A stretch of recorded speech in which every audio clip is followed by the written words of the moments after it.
जितनी भी दुनिया की चीज़ें हैं ये सब 5 तत्वों की बनी हुई है। हर एक चीज़ के अंदर कोई ना कोई तत्व मौजूद है।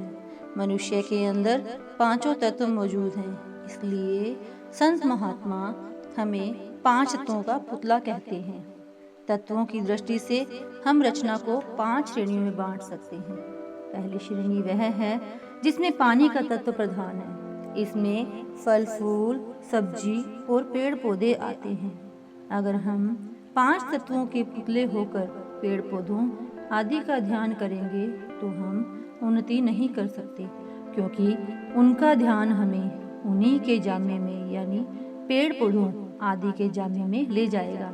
इसलिए पूरा वनस्पति जगत हमारे ध्यान के काबिल नहीं है। दूसरी श्रेणी कीड़े मकोड़े, सांप बिच्छू वगैरह की है, जिनके अंदर 2 तत्व पृथ्वी और अग्नि मौजूद हैं। ये भी हमारे ध्यान के काबिल नहीं हो सकते। तीसरी श्रेणी पक्षियों की है, जिसमें 3 तत्व हवा, पानी और आग। अगर हम 5 तत्वों वाले मनुष्य होकर गरुड़, मोर, चिड़ियों आदि का ध्यान करेंगे तो हम इन पक्षियों के जामे में आ जाएंगे। हमारा लक्ष्य तो इंसान के शरीर से भी ऊपर जाने का है, इसलिए यह श्रेणी भी हमारे ध्यान के योग्य नहीं है। चौथी श्रेणी चौपायों जानवरों की है, जिनमें बुद्धि या आकाश नहीं है। बाकी 4 तत्व मौजूद हैं, जिनका ध्यान करेंगे मौत के बाद उसी का रूप धारण करना होगा। इसलिए गायें, बैल, घोड़े भी हमारे ध्यान के काबिल नहीं है। 5वीं श्रेणी खुद इंसान की है और हर इंसान में 5 ही तत्व मौजूद हैं। नेचुरली मन में यह विचार आता है कि इंसान का ध्यान करे तो क्यों करे। अब इंसान का ध्यान नहीं कर सकता। देवी देवता किसी ने आज तक देखे नहीं।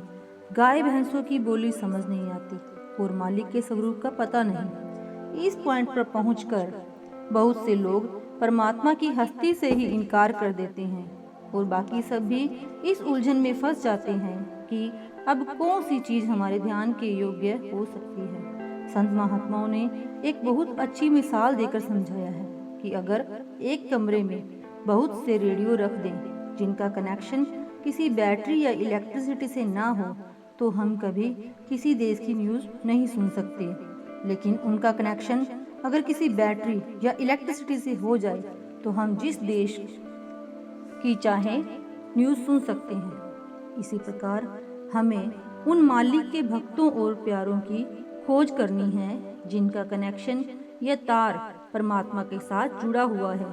वे अपनी भक्ति और प्यार के बंधे हुए वापस जाकर उसी परमात्मा से मिल जाते हैं। सतगुरु के स्वरूप के ध्यान के द्वारा हम वापस जाकर उस परमात्मा में समा जाते हैं। ध्यान के द्वारा हमारे ख्याल को आँखों के पीछे ठहरने की आदत पड़ जाती है। ध्यान हमें अपने सतगुरु का करना है, जिन्होंने मालिक की भक्ति का तरीका और रास्ता हमें बताया है। जब सिमरन के द्वारा हमारी आत्मा तीसरे तिल में एकाग्र होती है, ध्यान के द्वारा वहाँ ठहर जाती है, तब हमें अपने आप पता चल जाता है कि आँखों के पीछे एक बहुत मीठी और सुरीली आवाज़ आ रही है। यह आवाज़ परम धाम से आ रही है और हर एक मनुष्य के अंदर है, चाहे हम हिंदू हों, सिख, मुसलमान, ईसाई, जो भी हों। जो भी भाग्यशाली जीव अपने ख्याल को आँखों के पीछे एकाग्र करता है, उसका ख्याल अपने आप उस आवाज़ के साथ जुड़ जाता है। उसकी आत्मा शरीर को खाली करके तीसरे तिल में एकाग्र हो जाती है और शरीर सुन्न हो जाता है। इस अभ्यास या क्रिया को संत महात्माओं ने 9 द्वार खाली करके 10वीं गली में जाना या जीते जी मरना कहा है, क्योंकि ख्याल को आँखों के पीछे एकाग्र करके उस मीठी और सुरीली आवाज़ को सुनने से आत्मा और मन 9 द्वारों से आज़ाद हो जाते हैं और इनका संबंध इस दुनिया से बिल्कुल टूट जाता है।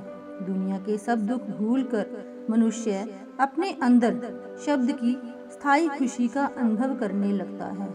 Thank you.